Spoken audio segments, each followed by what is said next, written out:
ઓલપાડના ખેડૂતને જમીન ઉપર ફાઇનાન્સ આપવાનું જણાવી ફરિયાદીને ₹2 કરોડ નહીં આપી છેતરપિંડીનો મામલો। સુરતથી રિપોર્ટર સતીશભાઈ કુંભાણી સાથે કેમેરામેન દિનેશ વાઘેલા। મહેરબાન પોલીસ કમિશનર શ્રી અનુપમસિંહ ગેહલોત સાહેબના માર્ગદર્શન નીચે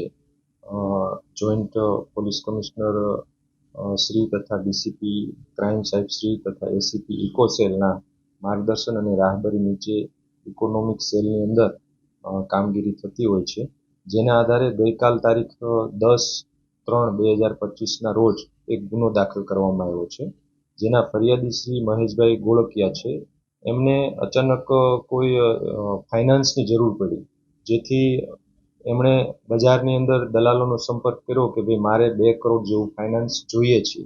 જેથી એમને એક દિલીપ કરીને દિલીપભાઈ તખતસંગ વાળા જે બજારની અંદર મળ્યા અને એમણે કીધું કે હું તમને ફાઇનાન્સ અપાવી દઈશ, પરંતુ તમારે જો ફાઇનાન્સ જોતું હોય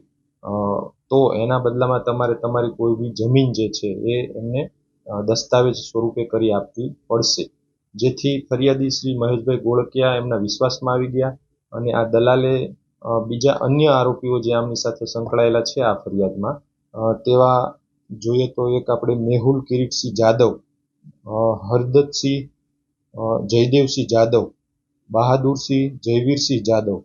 જયરાજસિંહ વનરાજસિંહ જાદવ, આ બધાએ ભેગા મળીને ગુનાહિત કાવતરું રચ્યું અને આપણા ફરિયાદી શ્રી મહેશભાઈ ગોળકિયા છે એમને દસ્તાવેજ પણ કરાવી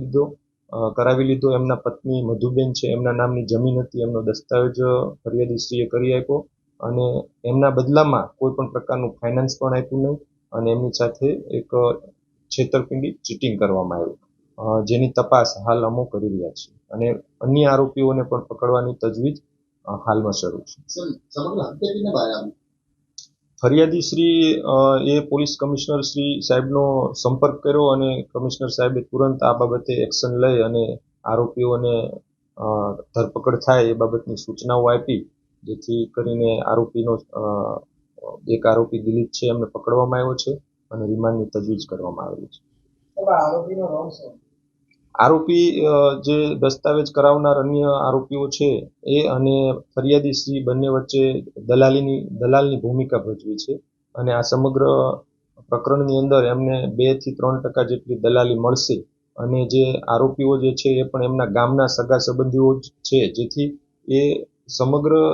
જમીન લખાવી લીધી છે એની અંદર પણ એમનો કેટલો ભાગ છે, એમને કેટલો અંદરખાને ભાગ રાખ્યો છે એ બાબતની પણ તપાસ શરૂ છે।